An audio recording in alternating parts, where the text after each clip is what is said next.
here. Ryne is going first. They start with a Seismitoad EX and play a Tapu Lele immediately. Yeah, actually kind of interesting. We see the Seismitoad being cut from a lot of these Zoroark Execute decks nowadays, but Ryne deciding to play it and worked out pretty well. They were able to make it into the top 8 using it, and I'm sure Quaking Punch paid off at some point through this tournament. Yeah, absolutely. I don't know what supporter they took with this Wonder Tag. I didn't see. But, you know, one thing that they actually don't want to do, you actually don't really want to play Bridget against Trevenant because you want to stagger the Zorua that get down. You know, you see Ethan started with that Espeon EX, which can devolve Ryne's Zoroarks, so they want to be able to make sure that they're staggered and that, you know, it keeps Espeon out of the game. Yeah, and starting Espeon is definitely unfortunate for Ethan. It's going to be kind of hard for him to be able to get off that turn 1 lock into the Trevenant after Ryne finishes their turn. We'll see what else. Definitely wants to get at least one Zorua down. There they go. Go ahead and get Zorua and a pass over to Ethan's side of the field. We'll see what he has. Does he have a way to move Espeon? And can he get a Phantom to the active to get off Ascension? Yeah, if he can find a Phantom, a Dimension Valley, and an Energy, he will be able to retreat and use Ascension for free, thanks to Dimension Valley, reducing the cost of that attack.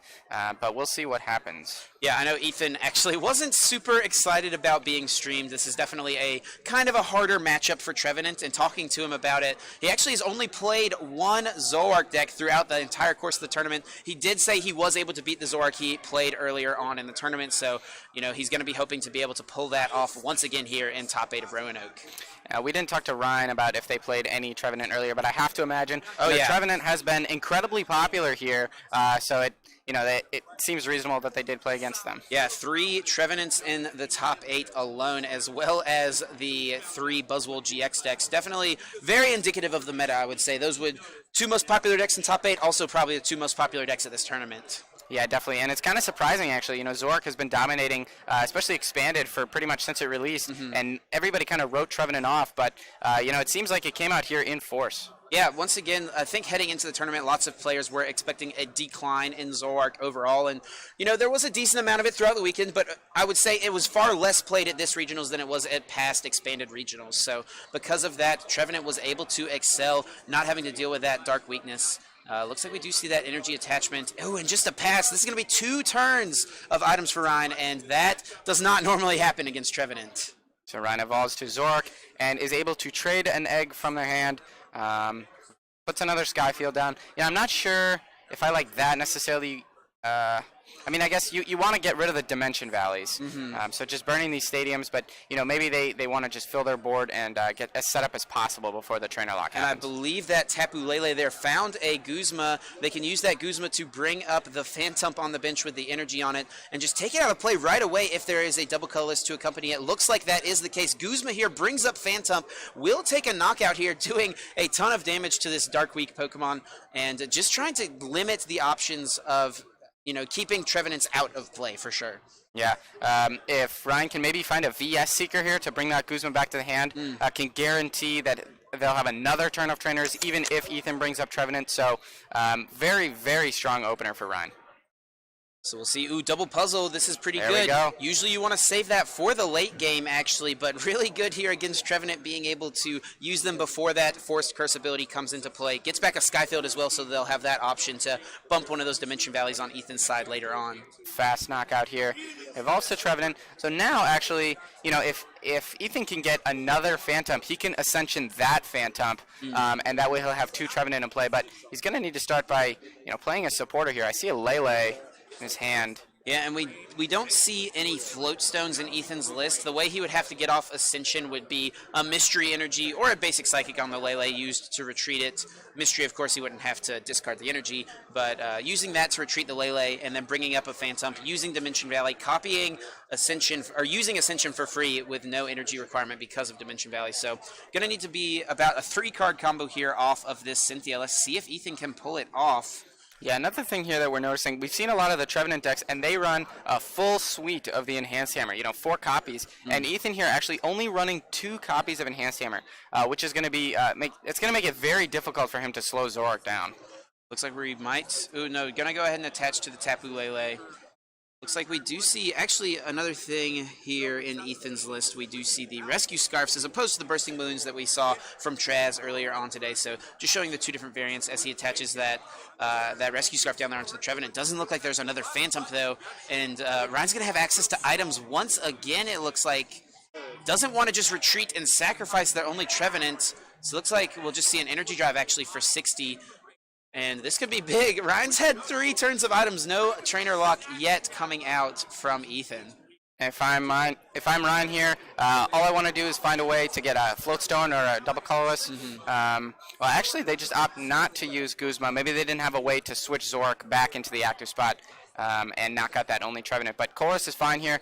Most likely, we'll be taking a knockout on this Tapu Lele. Yeah, and I honestly think you're kind of okay even just taking the knockout on the Lele. You go down to 3 prizes left, then you only need to take 1 knockout on the Trevenant that's on the bench, and then you can win the game with a Guzma on that Espeon that's already in play. Yeah, definitely. And Ethan does not run Sudowoodo, of course, so every Pokemon that Ryne puts down, they will stay there until a Dimension Valley gets rid of Skyfield.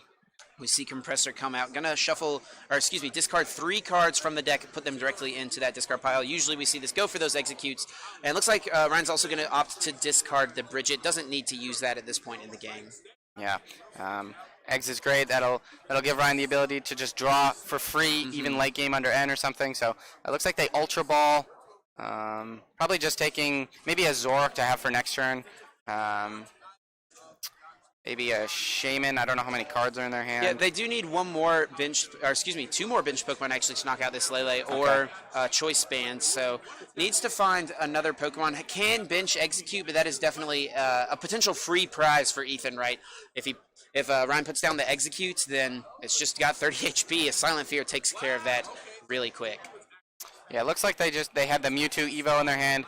Great Pokemon to put down. It just has a lot of HP as a basic, so it'll take a long time. But I don't think Ryne is particularly worried about enduring a lot of Silent Fear.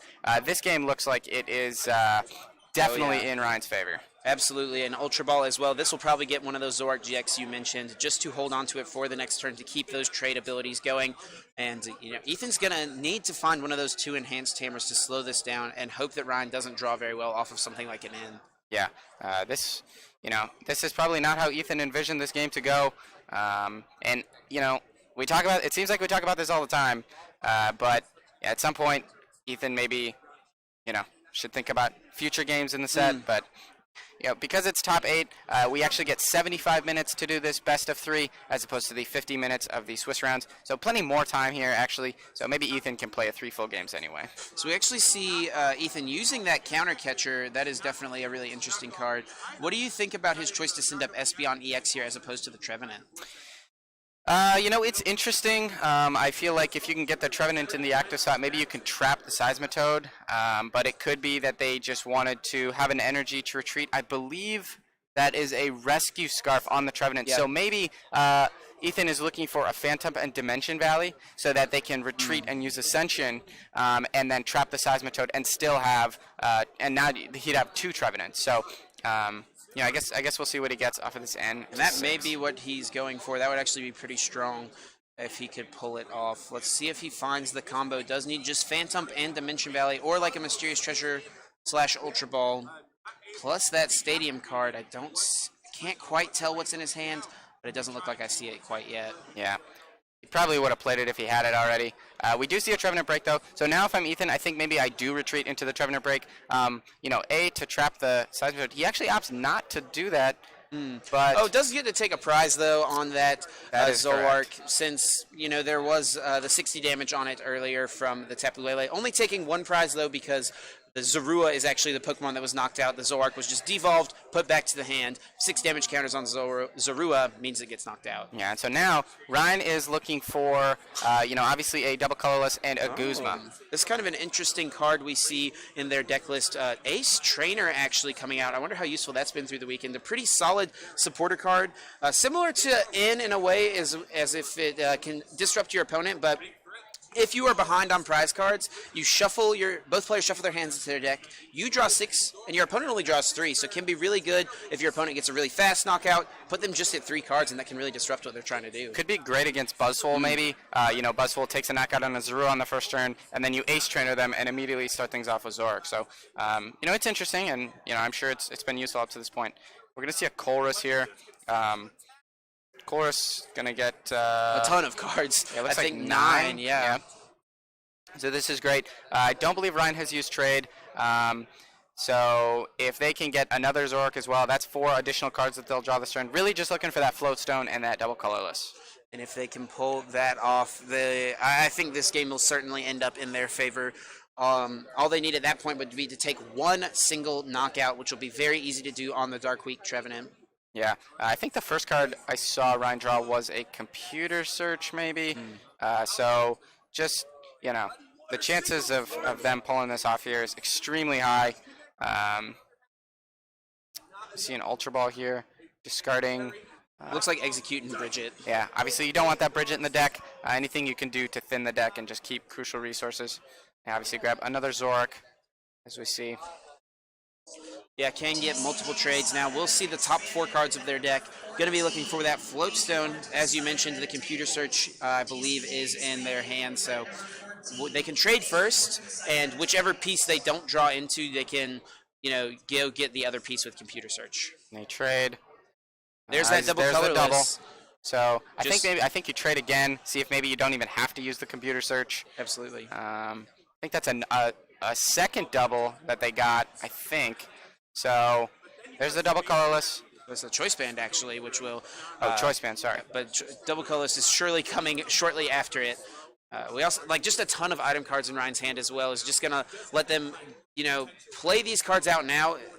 Having not been item locked at all at this point in the game is just absolutely crazy. You know, normally you expect to get turn 1 item locked, and we're in turn 4 or 5 now. No item lock has happened at all. We're going to see VS Seeker for that Colress.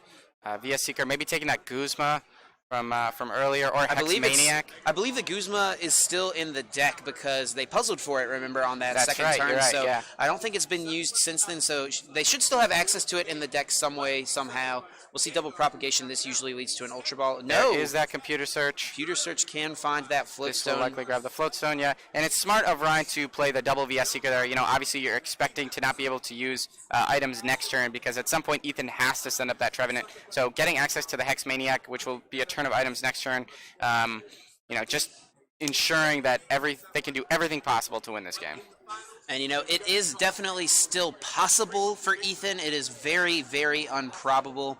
Only 1 prize left for Ryne. Ethan's just going to go ahead and concede, yeah. This Ritus beating will actually take 3 prizes as Ethan concedes the first game. Yeah, and, you know, a big thing here is Ethan is going to be able to go first here in this game and hopefully not start that Espeon EX. If he can start a Phantom, he can find a Tapu Lele and hopefully get off that turn 1 Wally. Yeah, so, you know, looking back on that game, pretty much everything went well for Ryne. Yeah. Getting to play against a Trevenant and actually getting to use items for the first 3 turns of the game. Well, actually the entire game. Yep. You know, that's exactly how you want that match to go. You know, what does Ethan need to do in this game? You know, he needs to start a Pokemon that is Phantom. He started Espeon in that game, made it a little awkward, harder to get the Trevenant up and active really fast. But you can see these players here, they're being friendly, having a good time, and, you know, it's definitely exciting to see some new faces here in the top 8 of this tournament. Yeah, you know, it's actually very interesting. You know, we see a couple names that we recognize in this top 8, but for the most part, like you mentioned at the beginning, a lot of new players. And it's really cool. Expanded's kind of like the Wild West. Yeah. You know, any deck can do well, as we're seeing here, and really any player. So very cool to see. Looks like they're setting up for the second game here. Ryne, I see 2 Zorua, or a Zorua and a Zork in the hand, so great starter for Ryne, and I did not catch what Ethan had. Actually, looking at Ryan's hand, I'm not sure that I saw a supporter card, any playable cards besides items, so if Ethan does get off that turn 1 item lock, that could be really, really bad for Ryne. We'll just have to see what Ethan gets going over there. Can't quite tell what he's started yet, but we'll get that switched over. Looks like he's playing a Mysterious Treasure here, and it is a Phantom in the active spot, and this will likely find a Tapu Lele, and that will find a Wally. And Ethan does run 2 copies of Wally. We've seen a lot of Trevenants cutting down to just 1 copy, but Ethan valuing that turn 1 trainer lock so much that he runs 2 copies. And yes, of course, this is the dreaded combo that has made Trevenant public enemy number 1.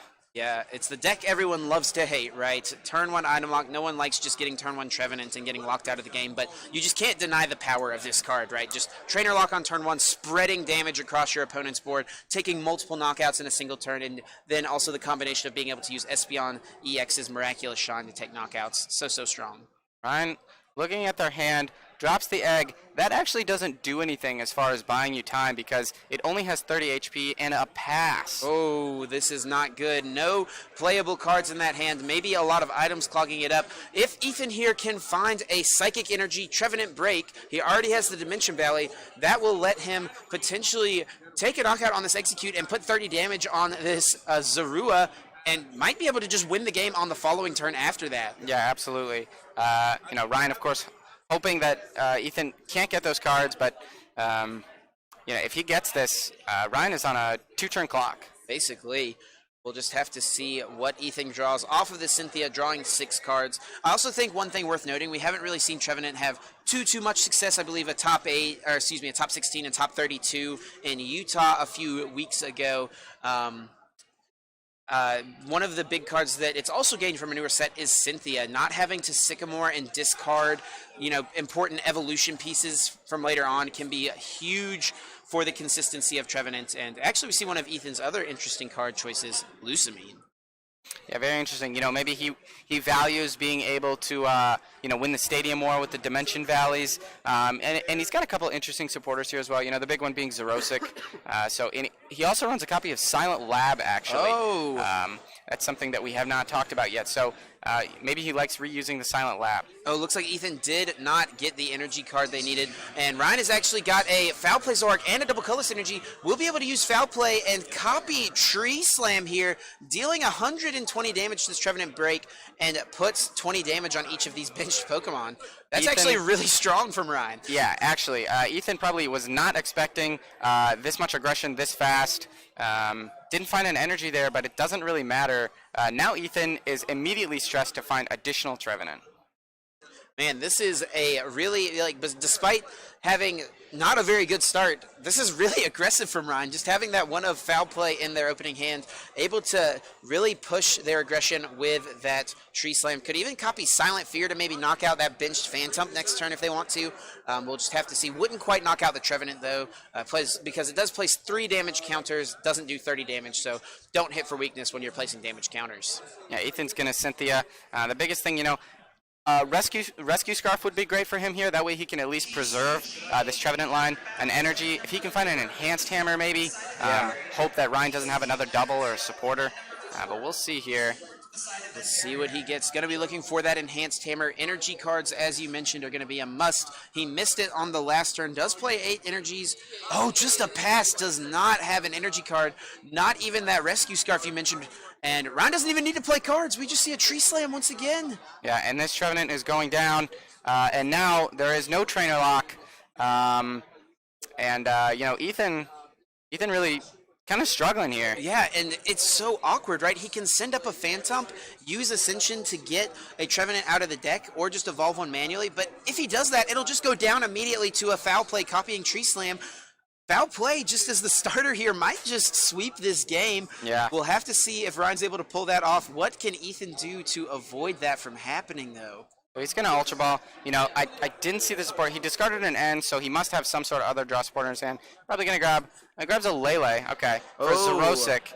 I don't hate this play. He's going to get rid of the double. He's going to Ascension for the Trevenant and just hope that Ryne doesn't have anything. But, very, very flimsy board state here for Ethan. Yeah, it's going to be really kind of come down to, does Ryne have that Double Colorless Energy? I looked in their hand. It looks like they do indeed have one.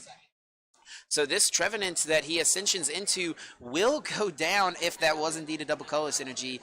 Ryne's going to be feeling pretty good right now, honestly. Yeah, absolutely. A lot of times against these Trainer Lock decks, you have to adapt your strategy for the cards that you're dealt here, and Ryne was just very fortunate to get, a sort of interesting set of cards that is exactly what they needed. You see Sudowoodo hitting the bench. Double Colorless Energy. That's got to be heartbreaking for Ethan. Colress as well will draw 5 cards. Not too bad. Not as big as some of those massive Colresses that we've seen. throughout this stream this weekend, but still drawing 5 cards will still net Ryne a few more cards than they had previously. Yeah, definitely. Hopefully you get another Zorua out of this, or even honestly, if you just draw another double colorless, you're fine with whatever else is in the hand. We can't see what they drew, but Skyfield, that's good. Now Ethan has to attach to evolve. We see a Lele. Yeah, I wonder if maybe looking at that last turn, should Ethan have just conceded item lock for a turn, sent up a Tapu Lele, and tried to establish multiple Trevenants on his bench? Maybe that could have been something he tried to go for, but, I understand his mentality as well of trying to Zerosic. Maybe they won't have one of their 3 energies in their hand, and, Ryne just happened to have it, and it's really unfortunate for Ethan. Yeah, absolutely heartbreaking for Ethan. He cannot concede this game, so he has to play it out, but, He's got to see that he's going to need some luck on his side. Yeah, going to just send up the Phantom here. Once again, if he does not remove that double colorless energy, it will just go down. He had the Trevenant break in his hand, so that would have been great if that Trevenant he had previously had survived for a turn, but it did not work out, unfortunately. There's an Ultra Ball. He's going to Ultra Ball here. He doesn't have, any Shaman or anything. He's got 1 Tapu Lele left if it's in the deck still, so maybe he can grab a support like an N. He takes a Trevenant. If he's got a VS Seeker here, maybe he could VS Seeker for Zerosic and try and knock off that DC and pray that this time it sticks. Alternatively, he could play something like a Cynthia and try and hunt for an Enhanced Hammer. And he's playing VS Seeker, and he does offer the Zerosic. He's really hoping Ryne doesn't have it. If Ryne happens to have the double colorless, this game is over. Benches a Zorua here. Yeah, and I think at this point Ethan recognizes this is not a good spot. I'm going to have to get a little lucky. Ryne's going to have to get a little unlucky for me to win this game, so they're going to try to make that happen. Ryne actually here playing a Tapu Lele GX could maybe use something like a Guzma to get access to item cards. I think the Hex Maniac is there at the front. Actually just going to grab a Cynthia. Maybe wants to be able to shuffle and draw some more cards. Yeah, Cynthia. That'll grab 6. Maybe preserve the Chorus for later. I don't understand. I think there's Chorus in their hand, so Cynthia's just going to draw 1 less card, but I guess maybe I'm wrong. They will play Hex Maniac and Special Charge, a card that we also have not seen in Zoroark decks. Most of the time they just run the Puzzle of Time to get back these energy, but, Ryne maybe wants to free up a spot with the Puzzle of Times not on the double colorless. Yeah, I definitely like that inclusion. We see Ryne playing a Battle Compressor, discards 2 executes as well as that Ace Trainer. At this point in the game, they are far ahead on prizes and far ahead on board state, honestly. So Ace Trainer probably won't come into effect. I can, like you said earlier, just imagine how good that Ace Trainer is probably against those Buzzwole decks. Yeah, and Ethan with 1 card in hand is under Hex Lock, so needs to have a supporter in his hand right now. Otherwise, he won't be able to play any cards. And he uses Counter Catcher on the Pseudo Udo. This is great. It's going to end Ryne. Now is his chance to try and reestablish board control. And this is exactly what Ethan wanted to see here. Just a pass from Ryne means that Ethan, probably breathed a big sigh of relief at that point. If he can find a Dimension Valley plus a Trevenant Break and a Psychic Energy, Silent Fear can start to spread 3 damage counters across all Pokemon. He'll take a prize immediately on that execute and set this Zorua on the bench up to be knocked out on the following turn. Yeah. Unfortunately, though, Ethan, as we've seen a couple times with these disruption decks like Drampa, Ethan is going to need to be drawing a lot of good cards with every single draw supporter he has. Really stressing the deck, and, honestly, I don't see energy in there. I think there is a Mystery Energy in the Dimension Valley, but I don't think I see the Trevenant Break, so might not be able to attack this turn. Looks like it'll just be a pass, but maybe can start Tree Slamming on the following turn. Ryne gets a Zoroark. They can now draw under Trainer Lock permanently for free with that egg. We'll draw 2. Looking for a Guzma here or a Hex. Doesn't look like they have either of those things, but they are not in a terrible position at all. They can afford to wait a little while. There's a double colorless energy. Going to go ahead and attach and retreat into this Zoroark GX, just passing onto Ethan's turn. Ethan's going to want to find a counter catcher to get out of that for sure. He does play 2 copies of the card. There's a Rescue Scarf, so that's definitely a good card for Ethan to see as well. We'll have to see if he can find that Trevenant Break and then maybe another Trevenant to put on the bench as well. Yeah, definitely. Not quite sure what he has in his hand. Checking the discard pile. Maybe he has a VS Seeker in his hand, wants to see what supporter options he has. Maybe just kind of checking what resources have I gone through. You see this from a lot of players. Just checking the discard pile helps you just remember what have I played throughout this game. And we actually see a Guzma bringing that Sudowoodo back up to the active spot. Phantom coming to the active and Ascension. I think that's what Ethan was checking for in his discard pile. How many Trevenants are gone? Do I have one left in the deck? And he doesn't. Ooh, maybe his last Trevenant is in his prize cards? Oh, I think he discarded one Trevenant at the first turn of the game with an Ultra Ball for that Lele. So he does not have another Trevenant. This is not what he wanted to see. And Ryne has a perfect opportunity to take over this game. Such a big opening. We see that Floatstone come to the front of the hand immediately, almost ready to move that Sudowoodo. Propagation into the trade ability. Only one Zoroark GX set up, but that might be all that Ryne needs at this point in the game. It has a lot of the combo pieces already in their hand. Double Puzzle of Time coming out, can get that double colorless energy back, and one other card out of the discard pile. Maybe a Hex Maniac. Actually going to be a Skyfield. I like that a lot as well. Skyfield comes into play, and we'll see what Ryne uses. Actually going to go ahead and Bridget can get a couple more Zoruas out and maybe some other basic Pokemon. Yeah, I think this is fine. You know, killing that one Trevenant, that would be cool. But, you know, honestly, leaving Ethan with just one Trevenant that will be knocked out in the following turn, you know, it's effectively the same thing here. And Ryne values their setup a lot more, pretty much putting themselves out of range for Ethan to come back in this game. So we'll see what other pieces Ryne has in their hand. We know they got that double color synergy back with the puzzles, so we will see a knockout on this lone 50 HP Phantom here. Ryne thinking about what they want to do. You know, they know that Ethan does not have another Trevenant, so Ethan will have to attach to retreat. Maybe thinking about not attacking, or there's a problem in the game. It looks like there might be some sort of discussion going on right now. Trying to figure out what that might be. We'll see if we can find out. I didn't quite see anything. Maybe there was something played out of sequence, but it looks like the gameplay is going to resume, so things should be good. It doesn't look like anything went wrong. Yeah, so there's the double colorless attachment, and this will be a Ride is beating for a knockout. So, you know, all Ryne needs to do is knock out one more non-EX, so this lone Trevenant, and then those two Lele are both pretty, they're softened up a bit, and it'll take just a lone Guzma. There we see the Enhanced Hammer finally, see an attachment for turn. Yeah, and I think Ethan is going to need to combo this turn with an N. Unfortunately, does not quite get there. Looks like it's just a Cynthia. The most important thing here, I think, is finding maybe a Trevenant Bake or a Dimension Valley so that he can at least attack. Getting that second counter catcher would also be great. Maybe pull up that baby Mewtwo on the bench, stall for time, but he's going to need a lot here. Yeah, definitely needs to get a little lucky and also have Ryne get a little unlucky in order to win this one. And that does happen sometimes in the game of Pokemon, right? You need your opponent to get a little unlucky in order to win. And that's, you know, what helps some of these great players succeed is they, you know, just see these opportunities of like, I'm really behind here, but if this happens and if this happens, I can still win the game. And we do see that counter catcher pulling up that Mewtwo. Ryne is under trainer lock. We see an Espeon come down, Dimension Valley as well. But if I'm Ethan, I don't actually know if I want to attack this because it'll be he'll hit it for weakness and do 120 damage to it, and it will be knocked out next turn. You know, I was thinking maybe it buys him some time, but he does opt to use Tree Slam, putting them on the Zoroark and Zoroark. Yeah, I don't think there's any reason not to just go ahead and do a little bit of damage here. Like, you're not knocking it out. You can maybe buy some time behind the Mewtwo. I guess maybe if you wanted to try to get off a Silent Fear next turn, I could understand that. But Ethan, as you said, just goes ahead and uses that Tree Slam, deals 120 to the Mewtwo. So Ryne has two Zoroark now. Trades a second time, looking for that third Zoroark GX if they can get it. But even if they can't, it does not matter. Really, what they want to find now is a Hex to be able to use VS Seekers like this. To get a Float Stone. Ooh, second Float Stone coming into play. Ethan does not want to see this. Could not be worse for Ethan, and this game is so close to being out of reach.